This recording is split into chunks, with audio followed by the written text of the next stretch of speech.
Hello everyone, कैसे हैं आप सब। Welcome back to my channel. I hope आप सब अच्छे होंगे और अपने एग्ज़ाम की तैयारी अच्छे से कर रहे होंगे। यहाँ पर हम करने वाले हैं सीटेट के लिए एक टॉप मोस्ट क्वेश्चन की क्लास। इसमें हम लेकर आ गए हैं बढ़िया बढ़िया क्वेश्चनों का कलेक्शन। अगर आपने अब तक क्लासेस नहीं देखी हैं तो जाइए, चैनल को सब्सक्राइब कीजिए और प्लेलिस्ट में जाकर वीडियो को देख लीजिए। आपके एग्ज़ाम में टाइम नहीं बचा है तो जितने अधिक से अधिक क्वेश्चन की आप प्रैक्टिस यहाँ पर कर लेंगे उतना आपके लिए अच्छा रहेगा। पिछली बार के एग्ज़ाम में बहुत कम बच्चे जो थे पास हुए थे। अब आपकी मोस्टली तैयारी जो है वो कंप्लीट हो चुकी है। अब टाइम आता है आपका अधिक से अधिक प्रैक्टिस करने का, रिवीजन करने का। तो चलिए, बस इसी को ध्यान में रखते हुए हम यहाँ पर करने वाले हैं एक ज़बरदस्त रिवीजन क्लास। इसमें हम करेंगे फटाफट क्वेश्चन का रिवीजन। तो चलिए आ जाते हैं आज की क्लास में। देख लेंगे क्वेश्चन नंबर 1 में यहाँ पर क्या दिया है। यहाँ पर दिया है हाशिए पर स्थित समूहों से आने वाले विद्यार्थियों के सामाजिक सांस्कृतिक ज्ञान के प्रति किस तरह का दृष्टिकोण होना चाहिए। तो बात किसकी हो रही है? जो बच्चे हाशिया से आते हैं अर्थात पिछड़े वर्ग से आ रहे हैं, पिछड़े समूह से आते हैं। तो पिछड़े समूहों से आने वाले बच्चों की बात की जा रही है। जो वंचित वर्ग से आते हैं तो उन्हें हमें कैसा व्यवहार उनके साथ रखना चाहिए, यहाँ पर पूछा जा रहा है। तो यहाँ पर राइट आंसर क्या होना चाहिए? यहाँ पर जो राइट आंसर है ऑप्शन नंबर जो बी है ये करेक्ट हो जाएगा। उसे मान देना चाहिए और अध्यापन अधिगम प्रक्रिया में शामिल करना चाहिए। ऐसे बच्चों को अर्थहीन नहीं मान सकते हैं, ना ही उनको हम नकार सकते हैं और ना ही दूसरे बच्चों से उनको हम कमतर जांच सकते हैं। ऐसे बच्चों को हम सम्मान देंगे, मान देंगे और अधिगम प्रक्रिया में समावेशित करके उनको शिक्षा देंगे। तो ये जो है सबसे सुटेबल और करेक्ट हो जाएगा। देख लेंगे क्वेश्चन नंबर 2। क्वेश्चन नंबर 2 में यहाँ पर दिया है, हालांकि स्वाधीनता से जूझने वाले विद्यार्थियों की बात की जा रही है। वे विशिष्ट क्षेत्रों में क्या करते हैं? चुनौती महसूस करते हैं, फिर भी उनमें सामान्यतः का सामर्थ्य पाया जाता है। तो उनमें कौन सा सामर्थ्य होता है? उन्हें कठिनाई तो होती है पर साथ ही उनमें एक सामर्थ्य भी होता है जो हमें यहाँ पर बताना है। तो इन बच्चों में संप्रेषण अच्छा नहीं होगा, संज्ञानात्मक नम्यता नहीं होगी और ना ही ये सामाजिक परिस्थितियों को सटीक रूप से समझते हैं। यहाँ पर right answer option number A हो जाएगा, बारीक जानकारी पर ध्यान देना। ऑटिज्म में क्या होता है? बच्चा जो है बोल नहीं पाता है, चीज़ों को अपनी एक्सप्रेस नहीं कर पाता है, उसमें बोलने की जो है ये विकार पाया जाता है। वो बहुत कम बोलता है पर उनका क्या होता है, उनमें बारीकी सी जानकारियों में ध्यान देने वाला जो गुण है ये पाया जाता है। वो एक चीज़ पर फोकस कर सकते हैं। उनका क्या होता है, उनका कोई पर्टिकुलर गेम होता है, वो उसी को खेलते रहते हैं। वो नया गेम भी नहीं खेलना चाहते और क्या करते हैं, कंजर्वेटिव टाइप होते हैं। वो अपने मित्र भी अधिक नहीं बनाते हैं। तो यहाँ पर जो राइट आंसर है ऑप्शन नंबर ए हो जाएगा। चलिए आते हैं क्वेश्चन नंबर 3 पर। क्वेश्चन नंबर 3 में दिया है, पठन वैकल्य डिसलेक्सिया क्या है। तो यहाँ पर आप हिंदी में नहीं समझ पा रहे हैं तो इंग्लिश में समझ लेंगे। वैसे तो ये समझ आ जाता है, पठन वैकल्य जिसमें पढ़ा ना जाए, और डिसलेक्सिया का मतलब होता है, यहाँ पर देख लेंगे लर्निंग की स्पेलिंग क्या बनती है। लर्निंग की स्पेलिंग बनती है LEARN, लर्न हो जाता है। तो यहाँ पर LE दिया है, लर्न मीन्स पढ़ने संबंधी, तो यहाँ पर ये पढ़ने संबंधी विकार होता है। राइट आंसर ऑप्शन नंबर जो ए है ये करेक्ट हो जाएगा। ये विशिष्ट अधिगम कठिनाई होती है अर्थात पढ़ने संबंधी विकार है। बाकी के तीनों ऑप्शन आप कट कर देंगे। चलिए देखते हैं क्वेश्चन नंबर 4। यहाँ पर दिया है, दृष्टिबाधिता से जूझने वाले विद्यार्थियों के समावेशन में निम्न में से कौन सा कारक बाधा बन जाता है। तो कौन सा कारक है जो बाधा बनता है, ये ध्यान रखेंगे। बात किसकी हो रही है? दृष्टिबाधित बच्चे जो दृष्टिबाधिता से जूझ रहे हैं। तो उनके लिए क्या बाधा बनता है? आप उनको हस्तलिखित नोट नहीं दे सकते हैं। हस्तलिखित नोट जो है वो पढ़ नहीं पाएंगे। ऐसे बच्चों के लिए क्या करते हैं, 6 डॉट वाली एक उनके लिए पैटर्न होता है जिससे वो मिलाकर पढ़ लेते हैं। इनके लिए ब्रेल लिपि का इस्तेमाल किया जाता है, ब्रेल लिपि से ये पढ़ते हैं। तो हस्तलिखित नोट जो है इनके किसी काम के यहाँ पर नहीं है। ऑप्शन नंबर जो बी है ये यहाँ पर करेक्ट हो जाएगा। ये इनके लिए बाधा बन जाएंगे। चलिए देख लेंगे question number next. Question number 5 में यहाँ पर दिया है, अवधान न्यूनता अति क्रियाशीलता विकार ADHD से जूझने वाले विद्यार्थी निम्न में से किस गुण को अक्सर दर्शाते हैं।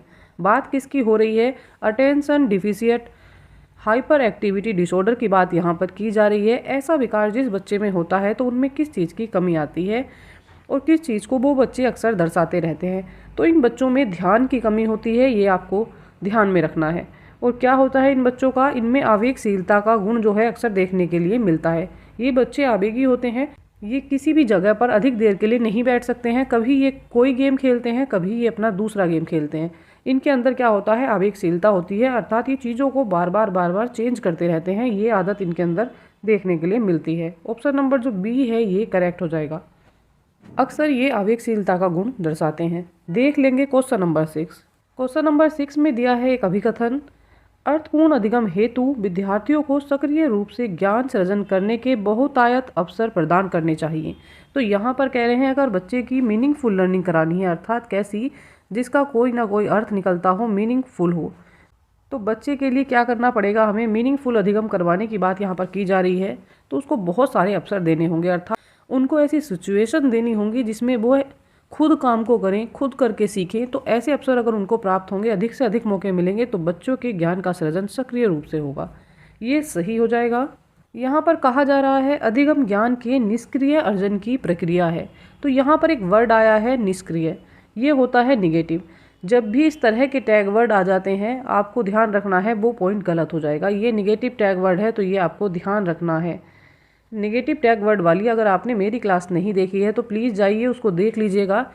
आप सभी विषयों की पैडागोजी इजीली कर पाएंगे अगर आपने वो टैग वर्ड वाली क्लास देख ली, क्योंकि उससे बहुत आपको हेल्प मिलने वाली है एग्ज़ाम में। इसी तरह के क्वेश्चन आपके एग्ज़ाम में बहुत देखने के लिए मिलते हैं, जिसमें अजर्सन दिया होता है, इस तरह की कथन और कारण दिए होते हैं। इस तरह के क्वेश्चन बहुत ज़्यादा देखने के लिए सीटेट में मिल रहे हैं। सीटेट ने ये पैटर्न बना लिया है कि उसमें इस तरह के लेंदी क्वेश्चन देने हैं, तो उस क्लास को आप ज़रूर जाकर देखिएगा। यहाँ पर राइट आंसर क्या हो जाएगा, यहाँ ए सही है, आर गलत है। तो कौन सा सही हो जाएगा, ऑप्शन नंबर जो सी है ये करेक्ट हो जाएगा। ए सही है लेकिन आर जो है ये गलत है। चलिए देख लेंगे question number next. Question number 7 में दिया है अधिगम को प्रभावशाली बनाने के लिए विषय वस्तु कैसी होनी चाहिए। तो कैसी विषय वस्तु हो कि बच्चे जो हैं अच्छा अधिगम कर सके, एक प्रभावशाली अधिगम उनको मिले। यहाँ पर right answer option number C हो जाएगा, विद्यार्थियों के सामाजिक सांस्कृतिक परिवेश से संबंध रखता हो। अधिगम प्रभावशाली कब बनेगा, जब विषय वस्तु कैसी होनी चाहिए, बच्चे के स्कूल का ज्ञान उसके बाहरी ज्ञान से जोड़कर पढ़ाया जाएगा, तो बच्चा जो है अधिक प्रभावशाली तरीके से सीखेगा। उसको पता लगेगा जो चीज़ें उसके आसपास हो रही हैं वह रियल में होती हैं और जो कक्षा में पढ़ाया जा रहा है वो उससे संबंधित है। तो बच्चा जो है अधिक सक्रिय होकर सीखेगा। ऑप्शन नंबर जो सी है ये करेक्ट हो जाएगा। चलिए देख लेंगे क्वेश्चन नंबर नेक्स्ट। यहाँ पर दिया है अपनी खुद की सोच प्रक्रिया पर चिंतन करना क्या कहलाता है। अपनी सोच प्रक्रिया पर अगर आप फिर से चिंतन कर रहे हैं तो ये क्या कहलाएगा। Right answer option number B हो जाएगा, इसको अभिसंज्ञान कहा जाता है। आपने कई बार सुना होगा अपने आसपास की एक घटना घट गई है तो जिलाधिकारी ने आकर उसका संज्ञान लिया या अभिसंज्ञान लिया।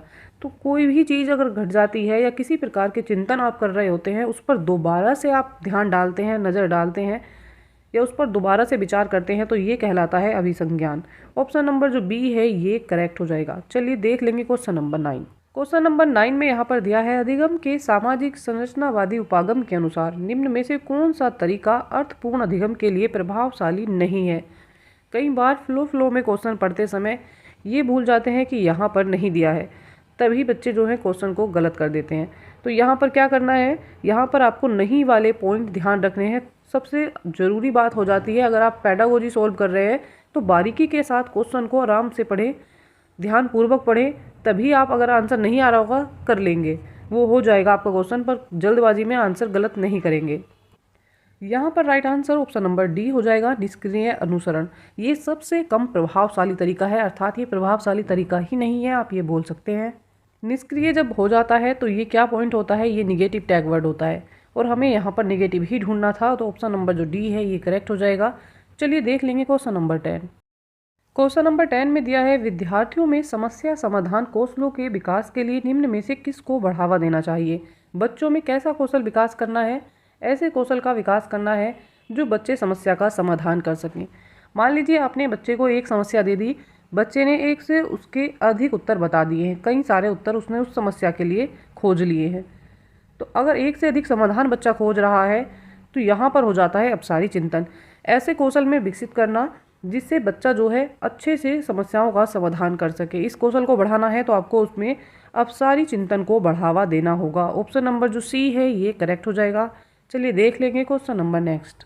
यहाँ पर दिया है विद्यार्थियों द्वारा गृहीत वैकल्पिक अवधारणाओं से अध्यापक को किस प्रकार निपटना चाहिए। तो किस प्रकार अध्यापक को निपटना चाहिए। अनदेखा करने की बात यहाँ पर नेगेटिव हो जाएगी, ये आप कट करेंगे, अनदेखा आप नहीं कर सकते हैं। यहाँ पर बात हो रही है बच्चे की गृहीत वैकल्पिक अवधारणाओं की, तो उन्हें क्या करना चाहिए, उन्हें ठीक तरह से समझा जाना चाहिए क्योंकि वे अधिगम प्रक्रिया में महत्वपूर्ण होती हैं। बच्चे की राय जानना, उसकी समझ जानना, उसके संज्ञान के बारे में जानकारी लेना, ये पॉजिटिव थिंक हो जाएगी, ये ज़रूरी बात हो जाती है, तभी आप बच्चे को अच्छा अधिगम करवा पाते हैं। मान लीजिए आपने बच्चे को पढ़ाया कि जो एक लकड़ी है वो पानी पर तैरती है और जो कील है लोहे की वो डूब जाती है। बच्चा क्या सोचता है कि लकड़ी का टुकड़ा भारी है और कील जो है हल्की है, तो कील तैरेगी, लकड़ी का टुकड़ा डूब जाएगा। बच्चे को इस बारे में कोई अवधारणा उसने अपने दिमाग में बना रखी है। उसको हल्के और भारी का पता है पर उसको घनत्व वाली अवधारणा का नहीं पता है। यहाँ पर क्या होगा, टीचर इस चीज़ को जानेगा और उसकी समझ के अकॉर्डिंग उसको समझाएगा कि घनत्व भी कोई चीज़ होती है जिसके कारण जो है कील डूब जाती है और लकड़ी का जो टुकड़ा है वो बड़ा होने के बावजूद भी तैरता है। तो ये यहाँ पर पॉजिटिव हो जाता है, इसलिए इस पर ध्यान देना आवश्यक है। ऑप्शन नंबर बी करेक्ट है। चलिए आगे देख लेंगे। क्वेश्चन नंबर 12 में दिया है, विद्यार्थी निम्न में से क्या महसूस करेंगे यदि वे यह विश्वास करने लगे कि उनके प्रयास का जो होता है कोई परिणाम नहीं निकलता है, कोई असर उसका नहीं पड़ता है। तो यहाँ पर बच्चे क्या महसूस करेंगे। मान लीजिए आप किसी चीज़ के लिए प्रयास कर रहे हैं, मान लीजिए आप सीटेट के लिए ही बार बार प्रयास कर रहे हैं, तैयारी कर रहे हैं और आप क्या हो जाते हैं, बार बार फेल हो जाते हैं, आपका रिजल्ट आपको आपकी तैयारी के अकॉर्डिंग नहीं मिलता है। तो आपके अंदर क्या भाव आ जाएगा, आपके अंदर भाव आ जाएगा अधिगम असक्ता का या असाध्यता का। आपको लगेगा कि मेहनत करना बेकार है जब कोई परिणाम ही नहीं मिलता है। तो यहाँ पर अधिगम असक्ता हो जाती है। ऑप्शन नंबर जो ए है ये करेक्ट हो जाएगा। 13 में दिया है, निम्न में से कौन सा आंतरिक अभिप्रेरणा का उदाहरण है। बात किसकी हो रही है, अंदर से मोटिवेशन की हो रही है, आंतरिक अभिप्रेरणा की बात की जा रही है। यहाँ पर right answer option number A हो जाएगा, ज्ञान प्राप्त करने के लिए चर्चा में भाग लेना। बाकी के ऑप्शन आप कट करेंगे। आप नगद इनाम के लिए भी चर्चा में भाग नहीं ले रहे हैं, सहपाठियों को प्रभावित भी नहीं करना है। चलिए ऑप्शन नंबर एक बार डी भी देख लेते हैं। यहाँ पर दिया है दंड से बचने के लिए चर्चा में भाग लेना, तो ये भी निगेटिव है। दंड से बचने के लिए अगर आप चर्चा में भाग ले रहे हैं तो आप आंतरिक रूप से अभिप्रेरित नहीं कहे जाएंगे। यहाँ पर right answer option number A है। अगर आपको ज्ञान प्राप्त करना है, आप चर्चा में भाग लेते हैं, तो आप कहीं ना कहीं आंतरिक रूप से अभिप्रेरित हैं, आपका इंटरेस्ट है, तभी आप ज्ञान की प्रतियोगिता में या चर्चा में भाग ले रहे हैं। आप कब भाग लेते हैं, जब आंतरिक रूप से अभिप्रेरित होते हैं। ऑप्शन नंबर जो ए है ये करेक्ट है। देख लेंगे question number next. Question number 14 में दिया है, एक अध्यापिका को अपने अधिगमकर्ताओं को निम्न में से किस प्रकार के लक्ष्यों को बढ़ावा देना चाहिए। तो एक अध्यापिका है और अपने विद्यार्थियों को वो क्या सिखाना उसको चाहिए, किस प्रकार के लक्ष्यों के लिए उनको बढ़ावा देना चाहिए। तो बच्चे जो है महारत हासिल करने की दिशा में उन्मुख लक्ष्य प्राप्त करें, अर्थात क्या है, ऐसे लक्ष्यों की ओर बढ़ें जिससे उसमें वह क्या कर सके, उसके मास्टर बन सके। अगर आप किसी चीज़ के मास्टर बन जाते हैं, अर्थात उस चीज़ में आप एक्सपर्ट हो जाते हैं। आपके टीचर ने आपको एक पेंटिंग बनाने के लिए बोली और बोला कि दिखाइए कि कक्षा में कौन सबसे सुंदर बनाएगा। तो किसी बच्चे ने आम बनाया, किसी ने सेब बनाया, किसी ने झोपड़ी बनाई, पर एक बच्चे ने ऐसी पेंटिंग बनाई है जिसमें उसने झोपड़ी भी बनाई है, आम का पेड़ बनाया है, साथ ही उसने एक सूरज दिखाया है, नदी दिखाया है, एक अच्छी सी सीनरी उसने जो है वहाँ पर बना दी है। तो यहाँ पर क्या किया, वह है अपने काम में मास्टर है, अर्थात उसको बहुत अच्छी ड्राइंग करना आता है, बहुत अच्छा वह सीनरी बना सकता है। तो इस तरह का कार्य करता है तो क्या हो जाता है, इसमें वह मास्टर है। तो इसी तरह के लक्ष्यों की तरफ बच्चों को उन्मुख करना चाहिए। ऑप्शन नंबर जो ए है ये करेक्ट हो जाएगा। चलिए देख लेंगे question number next. Question number next में दिया है, मीना दौड़कर छत के ऊपर चांद देखने के लिए जाती है, किस त्यौहार को मनाने के लिए। तो चांद कौन से त्यौहार में देखा जाता है। रात्रि के समय चांद देखकर जब पूजा की जाती है तो ये स्त्रियां व्रत रखती हैं करवा चौथ का अपने पति की दीर्घायु के लिए। ऑप्शन नंबर सी यहाँ पर करेक्ट हो जाएगा। देख लेंगे question number next. NCERT base इस तरह के क्वेश्चन आपको देखने के लिए एग्जाम में जरूर मिलेंगे। चलिए देख लेंगे। 6 महीने से भी अधिक समय तक अंतरिक्ष में रहने वाली प्रथम भारतीय महिला कौन है। तो कौन है, right answer option number D हो जाएगा, सुनीता विलियम्स। सुनीता विलियम्स 6 महीने से भी अधिक समय तक अंतरिक्ष में रहने वाली प्रथम भारतीय महिला है। देख लेंगे question number next. Question number 17 में दिया है, सुलभ द्वारा रचित स्वच्छता की सुविधाओं का उपयोग प्रतिदिन 1 करोड़ से ज़्यादा लोगों द्वारा किया जाता है। सुलभ अंतर्राष्ट्रीय के संस्थापक कौन है। तो कौन है इसके संस्थापक। यहाँ पर राइट आंसर है ऑप्शन नंबर ए, बिंदेश्वर पाठक। सुलभ द्वारा रचित स्वच्छता की सुविधाओं का उपयोग प्रतिदिन 1 करोड़ से ज्यादा लोग करते हैं। सुलभ अंतर्राष्ट्रीय के संस्थापक बिंदेश्वर पाठक हैं। ऑप्शन नंबर ए यहाँ पर करेक्ट हो जाएगा। देखते हैं क्वेश्चन नंबर 18। यहाँ पर दिया है, बाष्पन के कारण शीतलन की प्रक्रिया तब धीमी होती है जब वायुमंडल का ताप क्या होता है, घटता है और वायु के बहने की चाल भी कम हो जाती है। अर्थात क्या है, वायुमंडल का टेम्परेचर कम हो जा रहा है, यहाँ पर उसका ताप कम हो रहा है और साथ ही वायु जो है, हवा की जो चाल है वो भी कम हो गई है। तब क्या हो जाएगा, बाष्पन के कारण शीतलन की प्रक्रिया भी जो है धीमी हो जाती है। बाष्पन कम होगा, धूप तेज होती है, टेम्परेचर अधिक होता है, तो बाष्पन की प्रक्रिया जो है ये अधिक होती है। ऑप्शन नंबर सी यहाँ पर करेक्ट हो जाएगा। चलिए देख लेंगे question number next. Question number next में दिया है कक्षा 5 की एक पर्यावरण अध्ययन की अध्यापिका अपने विद्यार्थियों से भूकंप के मानवीय कारणों की सूची बनाने के लिए कहती है। रवि ने इसका सही कारण लिखा जो है, तो इसका सही कारण क्या हो सकता है? तो यहाँ पर right answer option number B हो सकता है, खनन के क्रियाकलाप। अगर खनन के कार्य होंगे, क्रियाकलाप होंगे, खुदान किए जाएंगे, तो तब भूकंप जो है ये इसके मानवीय कारणों में इसको शामिल किया जाएगा। खनन के क्रियाकलाप मानवीय कारण है, ऑप्शन नंबर जो बी है ये करेक्ट हो जाएगा। चलिए देख लेंगे क्वेश्चन नंबर नेक्स्ट। यहाँ पर दिया है घर हमें सर्दी, गर्मी, बरसात और धूल से बचाता है। कारवां या कारवेन इसको बोला जा रहा है। ये क्या है, ये किस प्रकार का घर है? तो ये पहियों पर बना एक घर होता है, इसको कारवेन या कारवां बोला जाता है। ऑप्शन नंबर जो ए है ये करेक्ट हो जाएगा। देखते हैं क्वेश्चन नंबर 21। यहाँ पर क्वेश्चन में दिया है निम्नलिखित में से कौन सा लिंग समानता है? तो यहाँ पर कौन से ऑप्शन में आपको लिंग समानता दिख रही है, अर्थात कोई भेदभाव नहीं हो रहा है, लड़का और लड़की में कोई अंतर नहीं किया जा रहा है। ऑप्शन नंबर ए में दिया है व्यक्ति के लिंग के आधार पर भेदभाव का न होना देखा गया है, अर्थात ये पॉजिटिव है। महिलाओं तथा पुरुषों के बीच सामाजिक तौर पर निर्धारित भिन्नताओं को समझना, यहाँ पर महिला पुरुषों के बीच अगर आप भिन्नता कर रहे हैं, उनमें समझ रहे हैं, भिन्नता को देख रहे हैं, तो ये यहाँ पर नेगेटिव है, इसको कट करेंगे।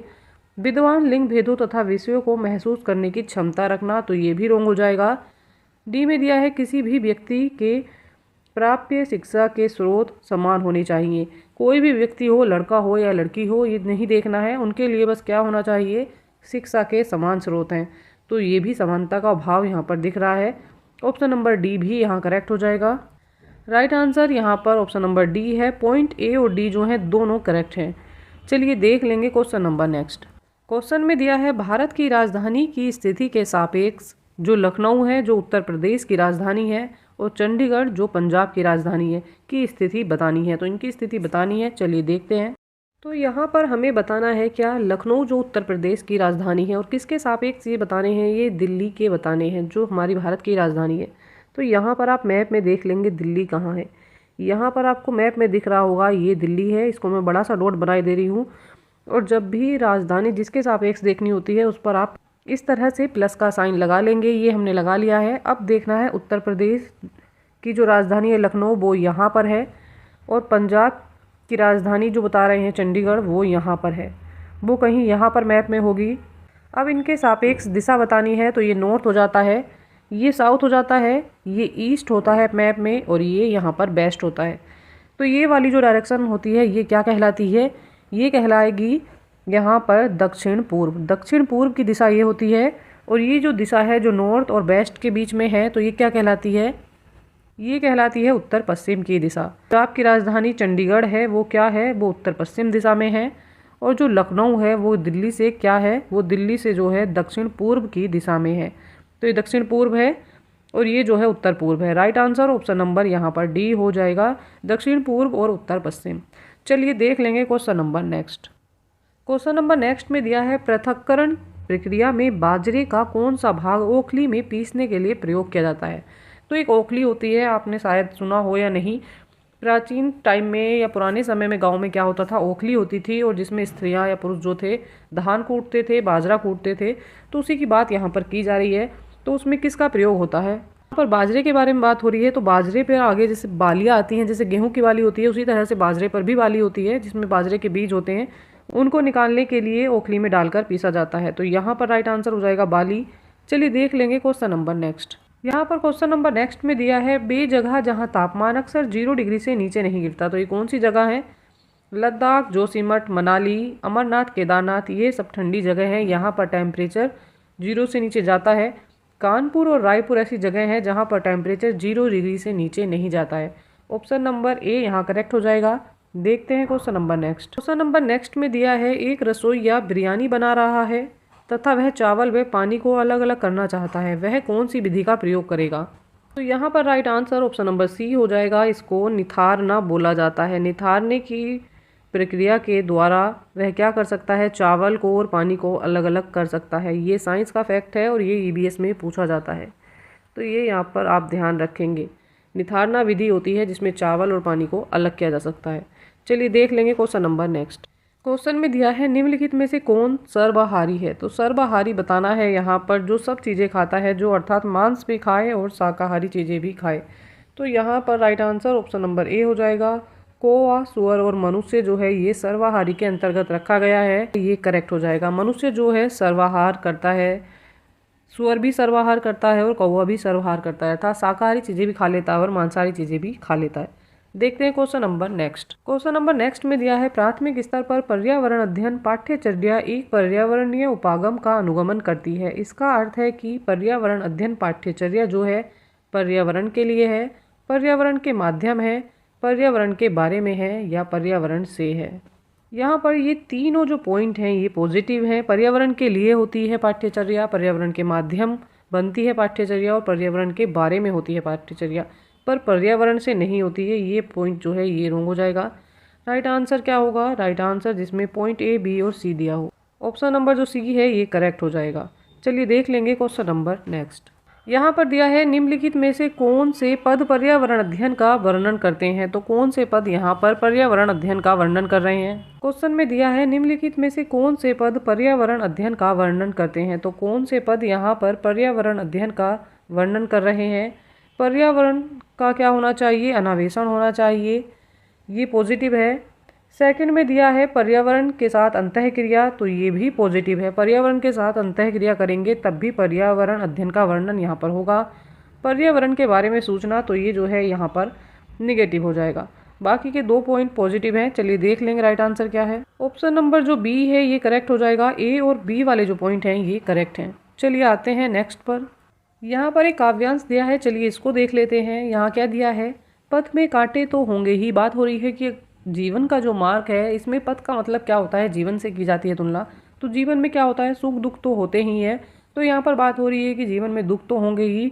दुर्वादल सरिता सर होंगे, सुंदर गिर बन बापी होंगे, सुंदर सुंदर निर्झर होंगे, सुंदरता की मृग तृष्णा में पथ भूल न जाना पथिक तुम कहीं।